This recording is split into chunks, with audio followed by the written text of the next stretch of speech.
Hi, I'm Jamie Poisson.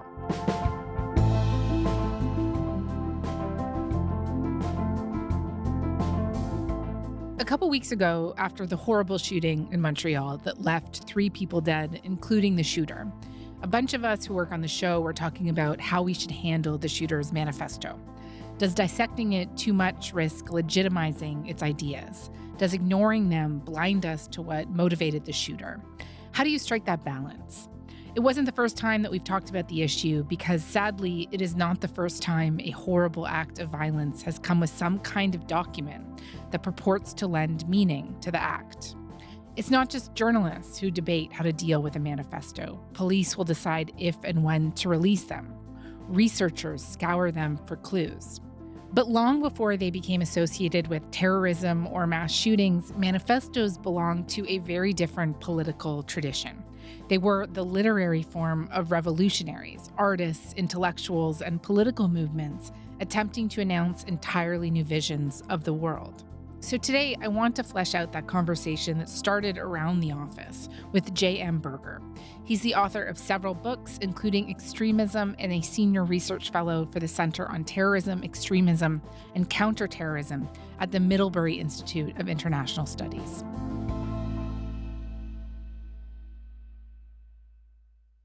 Mr. Berger, thank you so much for coming on to the show. Thank you for having me. So this conversation is obviously pegged in a loose way to the Montreal shooting, which took place a few weeks ago. Quebec's coroner identified 25-year-old Seth Scott Hatfield as the likely perpetrator of the attack in Montreal. Hatfield is believed to have entered this hotel on Monday, where witnesses say someone was firing at a nearby office building. He then allegedly went downstairs and shot 2 police officers who were responding to 911 calls. One officer died, another was injured, and a bystander was killed in the crossfire. I want to start with the fact that in the aftermath of nearly every major act of public violence today, attention eventually turns to a document that can be a blog post or a physical document, but is usually referred to as a manifesto. And just historically speaking, what is a manifesto? Where does it come from? And what is it designed to do? Well, manifestos are texts that seek to put an act of violence in context. So sometimes when people carry out violence, they want to make a statement about it. Sometimes they don't.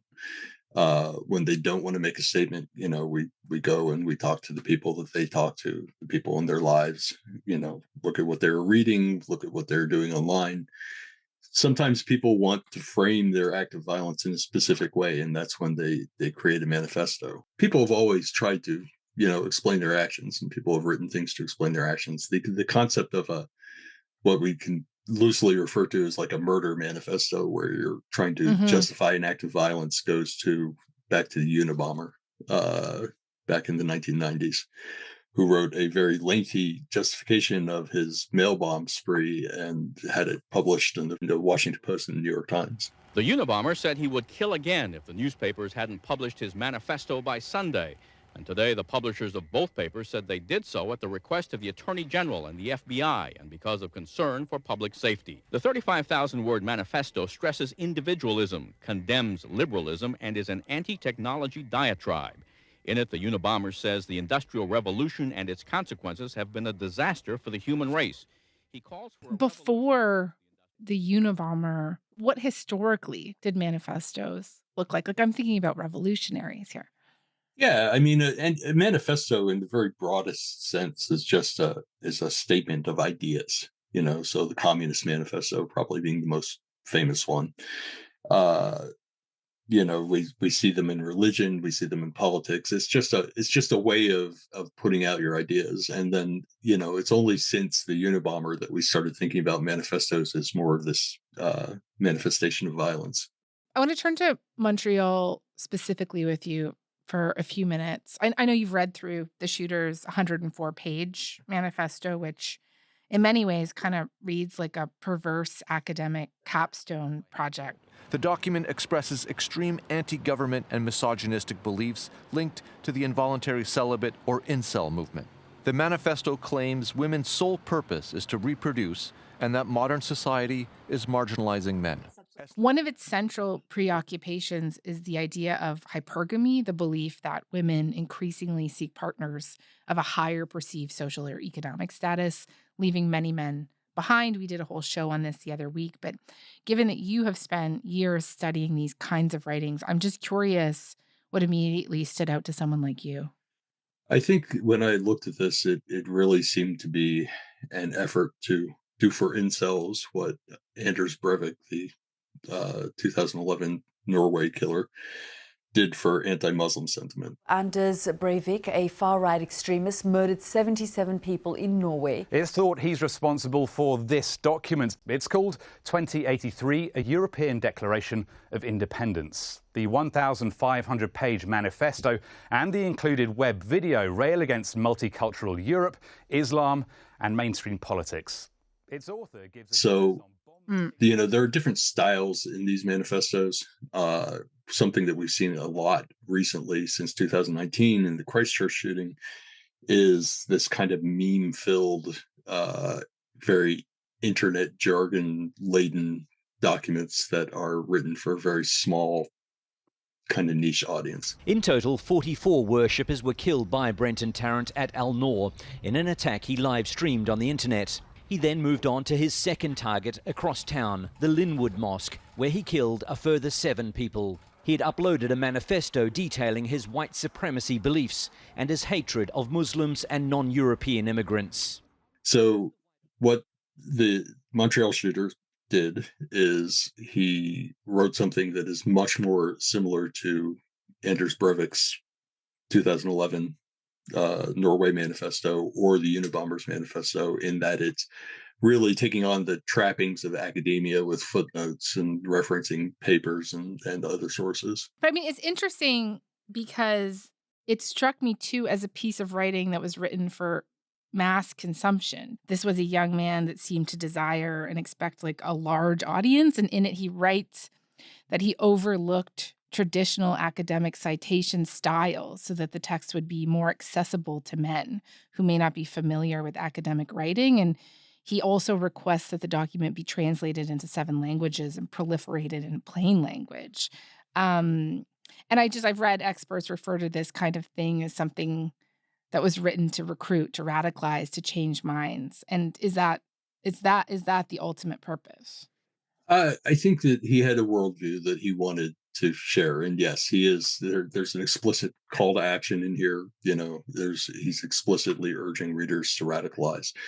What we've seen in that sort of space after the Christchurch shooting, what we've seen are a lot of these manifestos are really for an audience that's already radicalized, for people who are steeped in whatever particular internet subculture, usually kind of white supremacist or incel subculture, and trying to get those people to act on their beliefs. Whereas this is more attempting to promote the beliefs. It's not a very effective effort to promote this belief, but that's what he's shooting for. He's shooting to be a Breivik or a Kaczynski. He wants to have a manifesto that has that kind of longer lifespan and has more broad impact.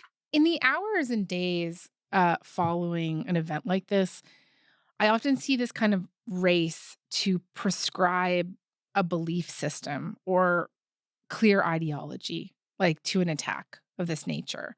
And I mean, if you read this manifesto, the overarching theme here is incel stuff, right? But it's also a bit messier, and many online frame this young man as anti-Semitic or leftist or anti-capitalist, among other things, because there's this stuff in it too, right? It's a bit of a soup. And I wonder what you make of this public desire to kind of race to map an ideology onto a shooter following an incident of public violence. I think it's a natural that when you see somebody carry out an act of public violence that you want to understand why they did it. I think that we have gotten to, kind of a dark place as a society that it's kind of like a game now to figure out what they were trying to do and decode their writings and their social media activity.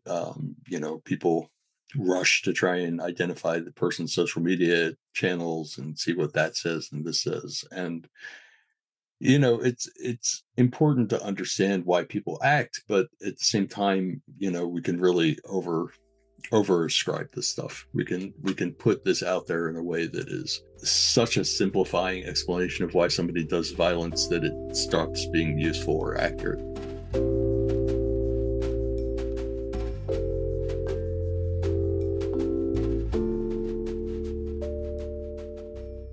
As someone who's spent years reading extremist writing, how do you actually read a manifesto?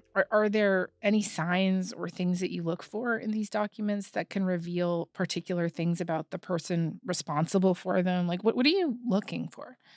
Yeah, I mean, they're definitely, if somebody writes a piece, especially if it's a lengthy piece, you're going to learn something about them from looking at it. When I'm studying extremism, what I sort of look for are structural clues, like what we call an in-group and an out-group. Who is it for? Who are they writing to? Who do they think their audience is? And then who do they think, violence needs to be directed at? I would say that this isn't completely clear about that. It's got one thing we're seeing really, over the last couple of years is that a lot of the extremist violence we see is what we would call accelerationist, where you're just trying to create chaos in society and accelerate this collapse of society without doing very targeted kinds of activities. So it's not very strategic. It's more, flood the zone kind of strategy. I'll just say also, the other thing we look at is sort of what's the lineage of the manifesto. So what are the textual clues that help us to understand where this person is getting their information, where they're getting their socialization. So, in the case of the post-Tarrant, for instance, post-Christchurch manifestos, people would literally copy and paste from previous manifestos. So you know very clearly where they're getting their influences from. Following these incidents, the people responsible for them are often cast as crazy, driven to madness, that they're kind of these rambling idiots on a violent soapbox whose words shouldn't really be examined by the broader public. And I wonder what you make of the narrative around mental health that often emerges.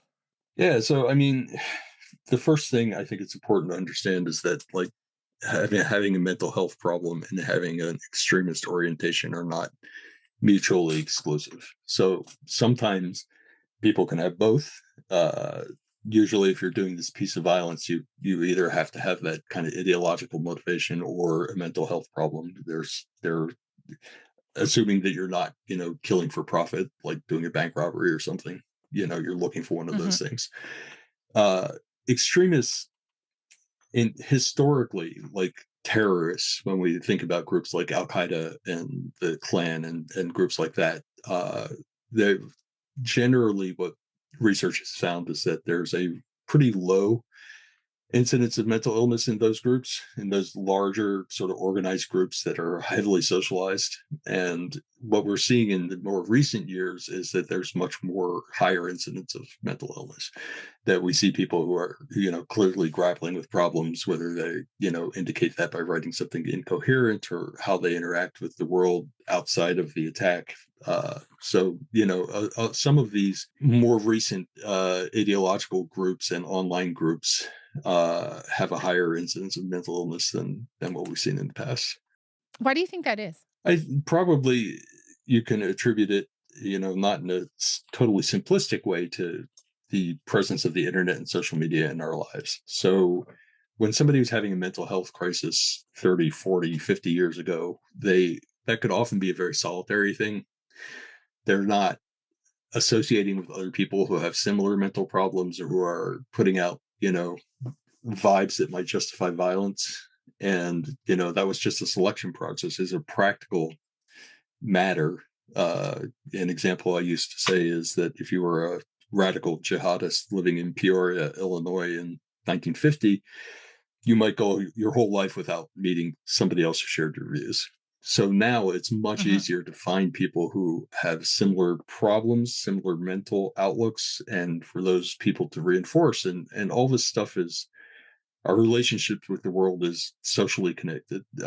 socially constructed and socially mediated. So when you are surrounded by people who are affirming the things you believe, whether they're mental illness or otherwise, or purely ideological, you're much more likely to stay with that belief and that behavior and do things that reinforce the social feedback you're getting.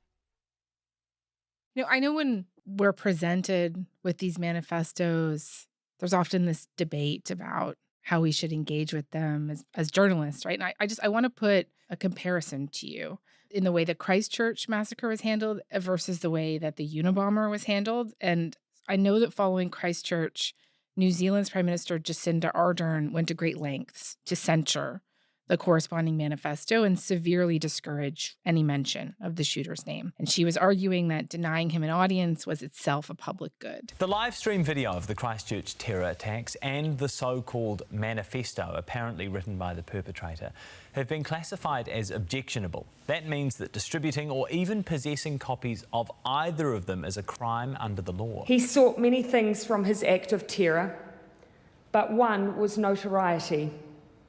And that is why you will never hear me mention his name.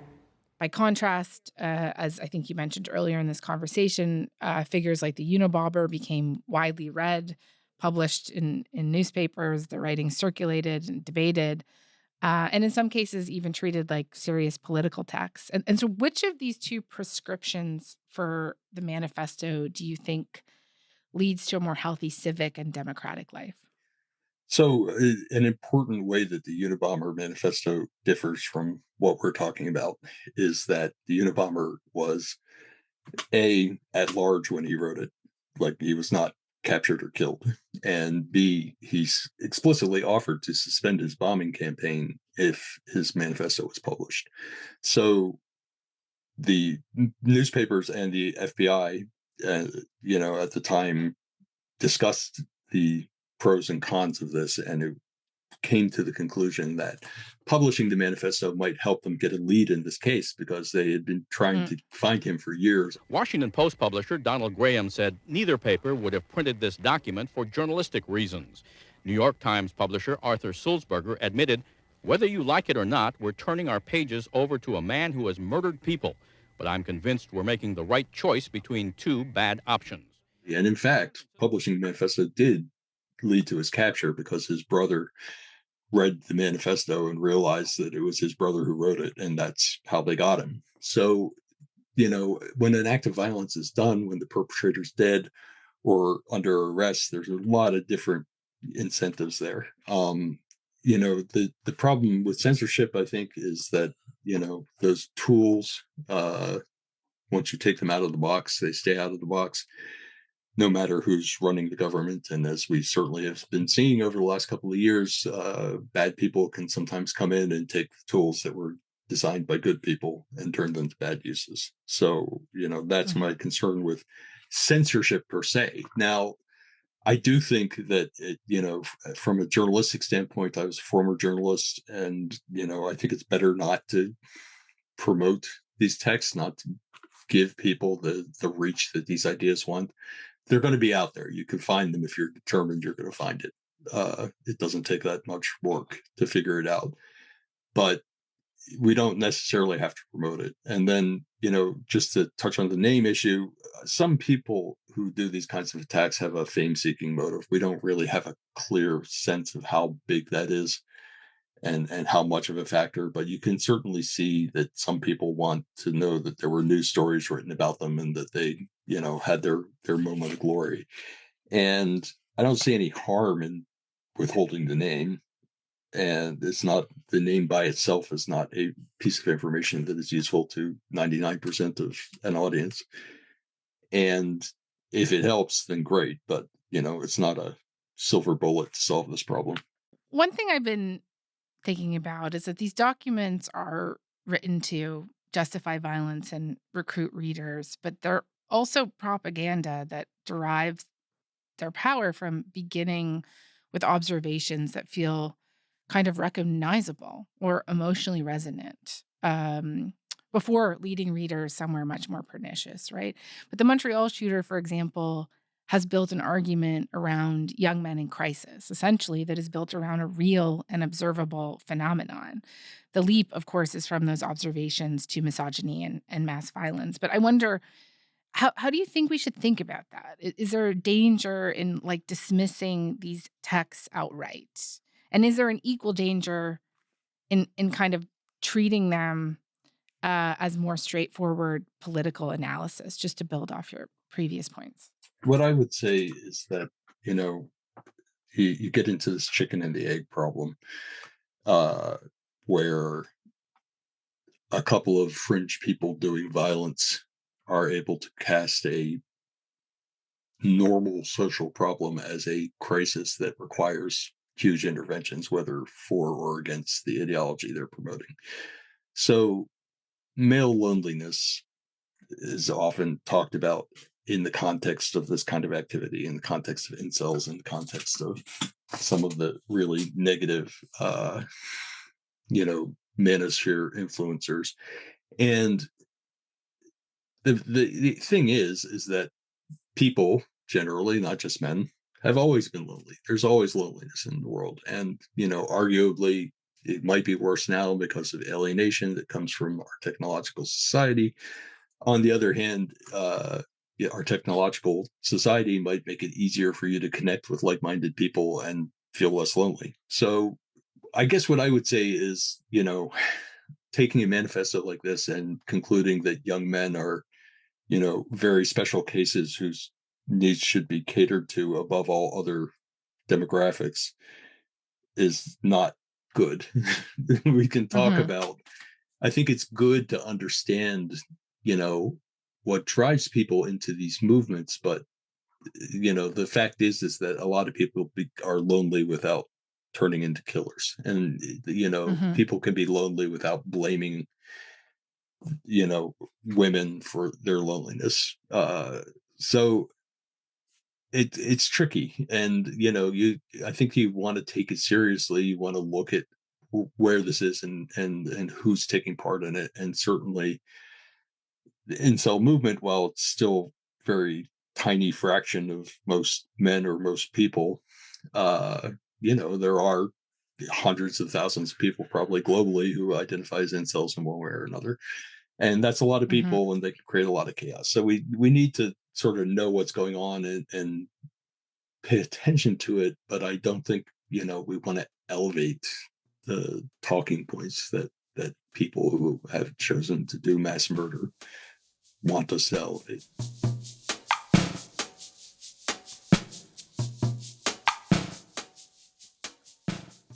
Another example of this, I think, can be found in Osama bin Laden's so-called Letter to the American People, which is the essay published to justify and explain the September 11th attacks. In it, he says the attacks were a response to American foreign policy, particularly in the Middle East, where he said that civilians were subject to wanton American violence. He cited U.S. support for Israel and Israel's occupation of the Palestinian territories and demanded that the U.S. withdraw its military presence from Muslim countries. At the time, the document was widely censored in public, but today it remains this kind of widely read document by young people, especially particularly Gen Z, on places like TikTok. TikTok pulling content off its platform after videos promoting Osama bin Laden's Letter to America started gaining momentum. I just read a letter to America. Go read it. Users at times reading the letter, while others noting how the letter resonated with them. I literally read it last night. Everything he said was valid. This man didn't care about... And I wonder what you make of bin Laden's letter and what some of the lessons contained in that moment were and then remain today. Yeah, I think, the first point that we have to sort of look at is the historical significance of September 11th versus some of these mass shootings.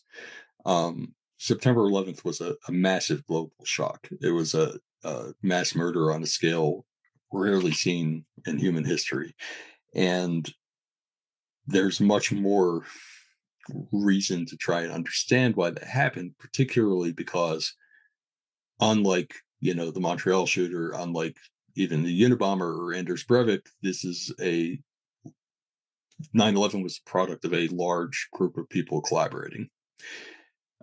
Some people who were very explicitly agree with the things that bin Laden argued, other people who, thought they were just supporting a revolutionary movement and didn't really necessarily want to see something like September 11th happen. But it was a political movement with thousands of direct participants and, many thousands more sympathizers. And so, obviously September 11th also led to war in Afghanistan and was used as a pretext for war in Iraq.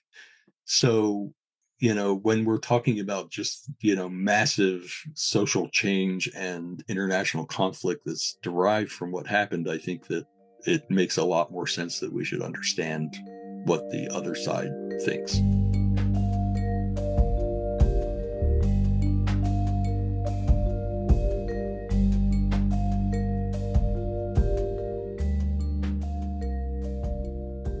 Something that's been really interesting and frightening, really, has been to watch the transformation of the manifesto in our new hyper digital TikTok and now AI age. We produced an episode last year following the murder of Charlie Kirk titled "The Era of the Meme Shooters" is here, and our guest referred to the shooting of Charlie Kirk itself as a kind of shitpost.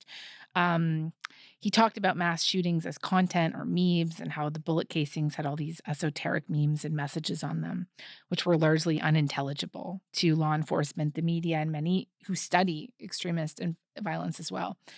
That many of these shootings today are carried out by these hyper online young people who share in like a common language, which blends memes and irony culture, and that it can be impenetrable to those outside its orbit. And I wonder how much of this you've observed in your own work and how those who study this world are working to better understand it as it changes so rapidly. I think we've seen a lot of that kind of thing. I don't think the Montreal shooting is an example of that, although his views are clearly shaped by an online arena. But, this is the 104-page document that he produced. Length isn't necessarily an indication of seriousness, but, for better or for worse, this was an attempt to produce a serious document, as opposed to, the Christchurch Killer's 75-page manifesto, which was clearly a shitpost. Right. So this was an attempt to really, kind of dress it up. But we do see that. And, what happens is you have these small, tight, insular online communities where people share a lot of concept and reinforce a lot of views that lead to violence. And, one of the manifestos we saw recently, Solomon Henderson shot up a high school in Antioch, Tennessee last year. He had interactions with another shooter, direct interactions online. So, a lot of this is the product of these, enclosed social spaces that become pressure cookers because you're spending all your time talking to a small group of people who are all repeating the same ideas, and those ideas are violent and extremist. Why is it, do you think, that violence is the end outcome in so many of these manifestos, that they're animated by the belief that the violence itself can educate, that one sufficiently spectacular act of public violence has the capacity to wake society from its slumber and, I guess, reveal hidden truths or force history in a different direction? Where does that come from? Well, I think the first thing to consider is that, this style of writing happens a lot. People write about their views and opinions all the time, and we never see those things. So, like a lot of people have, long diatribes on their hard drives or, in their notebooks that we'll never read because they don't kill a bunch of people. So the format itself is not necessarily the problem. The writing of a manifesto is an attempt to put a frame of meaning around the act of violence you're going to do. So, there are different ways that society produces violent people. Sometimes people are violent because they have a profit motive or a pragmatic thing that they want that they can't get without doing violence to someone, or they think they can't get it. And so, you rob somebody with a gun or carjack somebody because you want something out of that. What we're seeing, what extremism is the idea that you are part of a group of people who can't succeed or survive unless you're doing violence to another group of people. Violence or harm. It doesn't have to be violent necessarily. Extremism can include things like harassment or, discrimination, other forms of harm that are below the level of violence. We talk about the violent ones for obvious reasons. Those are the ones that, have the most obvious and direct impact on things. But nonviolent forms of extremism are pretty destructive as well. And we're seeing a lot of that right now in society. So that ultimately, a lot of what motivates people to become extremists is uncertainty. They are living in a world where their role is clear, their place is not clear. They're struggling to understand, who they are and how they fit into things. And in the course of figuring that out, they latch onto an identity group, typically an identity group that they're part of. So we see a white supremacist or we see a male supremacist, which is essentially what an incel viewpoint is. And that gives them a sense of belonging. It gives them a sense of knowing what's expected of them and what they're supposed to do. And extremist type activities, hating people who are different from you or doing harm to those people, are known to reduce those feelings of uncertainty. They give people that sense of belonging and that sense of attachment that they crave, while at the same time creating more uncertainty. So, if you do an act of terrorism, that creates uncertainty in society. So on the one hand, you're making yourself feel better. On the other hand, you're creating more uncertainty and you have to go back for another fix. So, there's a real spiraling kind of thing that can happen both for individuals and for larger social groups, where this can really get out of hand and you can see a lot of violence in a very short period of time. Right. J.M. Berger, thank you very much for this. Thank you.